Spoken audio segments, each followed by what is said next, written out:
এরপরেও আমাকে আবার দিয়ে হরিশ্চন্দ্রপুর বিধানসভা এলাকায় একটি জায়গায় যেতে হবে। তো আমি তারপরে কলকাতার উদ্দেশ্যে যাব। কালকে বেলা 12টায় বিধানসভাতে আমার মিটিং রয়েছে।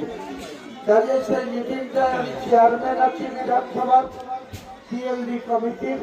স্বাভাবিকভাবে আমার উপরে আরো 19 জন বিধায়ক, যেটা বিজেপির 12 জন, তৃণমূলের 7 জন, টোটাল আমাকে নিয়ে 20 জন নিয়ে বিধানসভা স্ট্যান্ডিং কমিটির চেয়ারম্যান আছি আমি।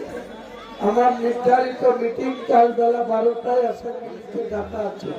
স্বাভাবিকভাবেই করণদিঘি থেকে আমার ফেরত যাওয়ার কথা, কিন্তু মিন্নাত ভাই আমাদের রাজ্যের স্টেট কমিটির ভাইস প্রেসিডেন্ট এবং উত্তরবঙ্গের 6টি জেলার দায়িত্বপ্রাপ্ত পর্যটক, ওনারা আপনাদের কাছে কথা দিয়ে এই নির্বাচনী কার্যালয়, জনতা উন্নয়ন পার্টি কার্যালয় ওপেন করার জন্য সিদ্ধান্ত নিয়েছে। তাই আমাকে আসতে হলো। আপনারা অনেকক্ষণ ধরে কষ্ট করে অপেক্ষা করছেন, ওই জন্য আপনাদের কাছে আমি ক্ষমা ভিক্ষা করে নিচ্ছি। আপনারা সবাই ভালো থাকবেন, সুস্থ থাকবেন, শান্তিতে থাকবেন, এটাই আমার কামনা।